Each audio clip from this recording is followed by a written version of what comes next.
like-minded person, Chris, and that's why I love you, and that's why I'm drawn to look at you and watch you more, because you have that openness.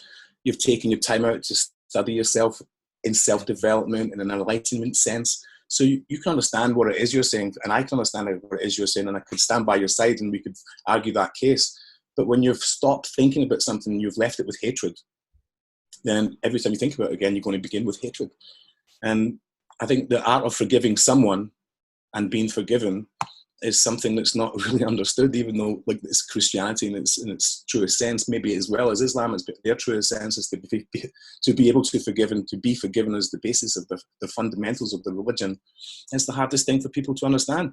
But like you, I've had people who've done things to me, and my choice is I avoid them. I don't go and reopen that conflict. I don't go and try and apologize and make it better unless I really liked them when I was drunk the night before, I did something wrong and went too far. But if someone's gradually disliked me because of my moral values or because of who I am or who my family are or anything like that, it's a lot easier just to give them peace. Don't aggravate them. Don't let you be the source of the aggravation. And sometimes it's lonely, but it creates peaceful life. And then as years pass by, when you see them next time, they've lost their anger. Yeah. You've remained with your self-control, and a new relationship maybe can start from there, you know. It's so, this isn't about like accepting that people have done disgustingly horrible things and saying, oh, that's, it's not about that. It's about setting your soul free and letting go of that anger and understanding a situation from from a holistic perspective. Why do people behave like they do? What's going on in their lives, in their minds? And once you can stop taking a side and step back and just view it like you would a TV program, and oh, right, okay. Yeah. With less emotional attachment.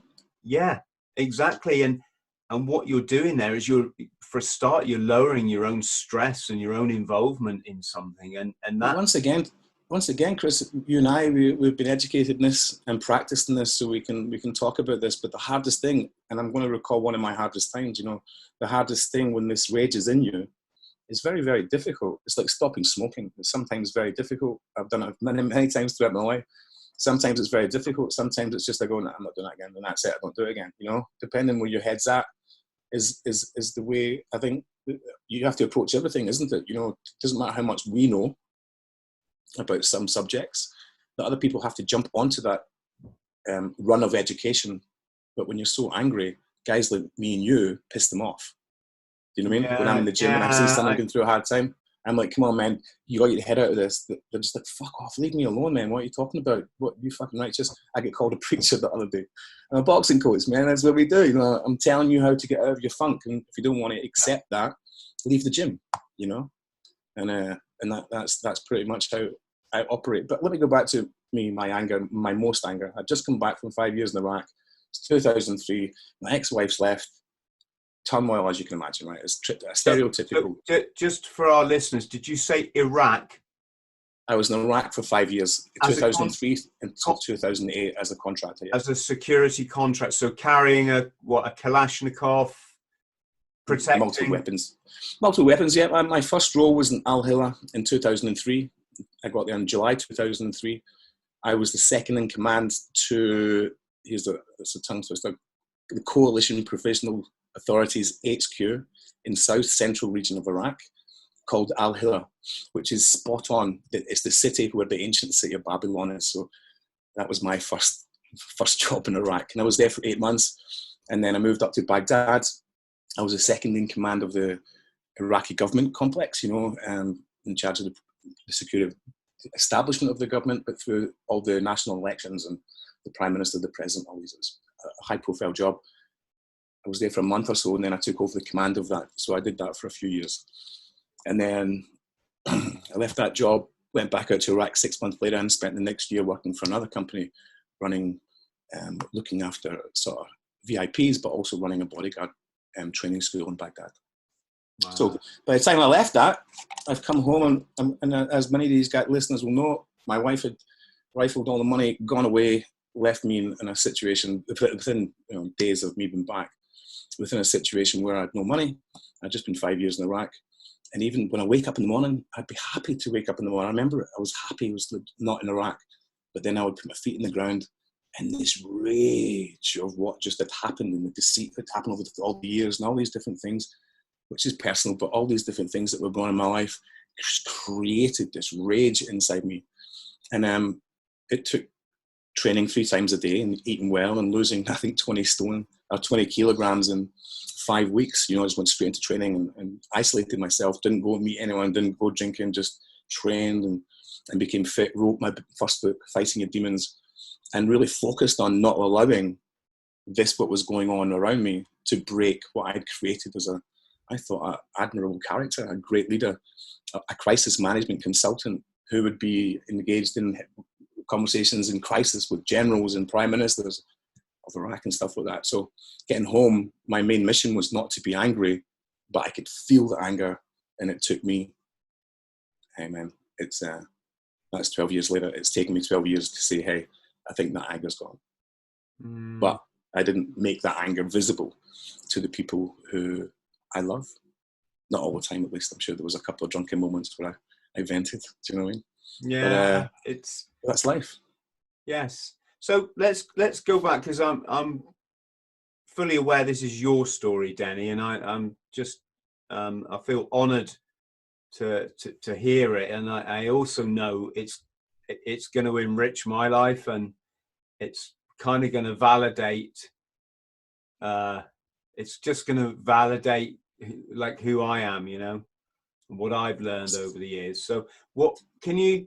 I mean, what kind of childhood? You said you grew up a Catholic in Glasgow. So for our American friends, Glasgow is, well, it's a city of many facets, but one of which is it's quite well known for having impoverished areas. Especially in the 70s and 80s, for sure. Yeah. Is that where, did you grow up in one of those areas or? I grew up out just outside Glasgow. I suppose it's southeast a little bit from Glasgow, about 15 miles, something like that, in a place called Newart's Hill, for those people who are listening in from that area, so they can get a mention, because it's a very small little place, which is next to Motherwell. And the main sort of employment was the steelworks and the mines, so everyone was a miner or a steelworker, and the world I grew into. And so during my youth, the steelworks closed through Maggie Thatcher, I think, and then the mines closed and things like that. So yes, that's when I really understood people living in poverty, and I suppose that was mid-80s to when I left in '89, going, I've had enough. I know now, looking back in hindsight, at 47 years old, I'm 48 now, right? I joined the Marines at 16. I've only lived 2 years back in Scotland since then. I've never felt the urge to go live in Scotland again. Perhaps because of that experience, but I mean, Scotland's beautiful, but living in the schemes, I didn't want my son to be, my kids here to get brought up in a place like that, for sure not. Do you mean like projects, like? Yeah, I suppose it's like, to projects, they call them the schemes, there were little electrical houses or government houses put up to house the workers, I suppose, in the mines and the surrounding steelworks.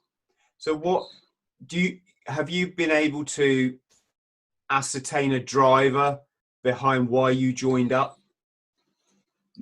I mean, mine was quite simple. I was bet I couldn't be a Royal Marine.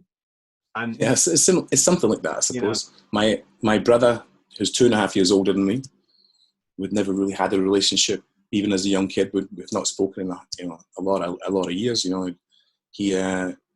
He attempted to join the Royal Marines, so he brought in all these. I was a young boxer. I started boxing at 11. He wasn't really into fitness, so it shocked me that he had all these booklets of how to do pull-ups and how to do push-ups and runs and sprints and all these different things. So I sort of stole his workout programs and took it to mine and my mates. So we started training 2 years out, doing marine circuits and all that sort of stuff. So when I was about 15, my mate wanted me to go into the careers office to see, he's a year older, to see if he could join. And I went in with him, and it was fun. It was a fun experience as a young kid, getting the shit ripped out of you because we've got earrings in, wearing dungarees and flowery shirts. You know, it's like, it was funny, man. It was one of those funny moments that I went into the Army place with them, I went into the RAF place with them, and then we went into the Marines and Navy place with them, and I just thought it was hilarious, and yeah, I want to be hanging out with these guys. That was brilliant. So I walked away from that moment going, all right, I'm going to be a Royal Marine. And then I approached my mum and dad to sign papers off for me, which they were reluctant to do. And I was like, man, I want to do this. And then I think PRC was in November 5th. I remember November 5th going down on a bus from Glasgow to Livingston and seeing all the fireworks going off. So I always remember it was the 5th of November. That was the day I went for my PRC. And then the following February is when I joined up at 16 in a few months, I suppose. 16? Yeah, man. But were you 15 when you did your PRC? I think I turned 15 at the end of June. So what was that? June, July, August, September, maybe 5 months, 16, 5 months. And then 3 months later, I joined 16, 8 months. Yeah, that was my only mission. I didn't want to do anything else. But the thing is, you know, that I had a driving force. That was your point, right? What's your driving force? It wasn't to fuck my brother off. I think my brother thinks that, you know, he's a bit jealous that I had such a good career in the Marines. It was because I was boxing. I'd already had 10 fights. I won my first 2. Had a great coach, really inspired. I was going to be the world champion. I was certain of it. And then I lost 8 fights in a row. As a youngster before the age of 16. So by the time the Royal Marines came up, it was like, get me the fuck out of here. I was embarrassed, you know, that I'd been to boxing all these years, but I have 8 defeats in a row under my belt. And I was quite happy to say goodbye to everyone. I think maybe deep down I was just embarrassed.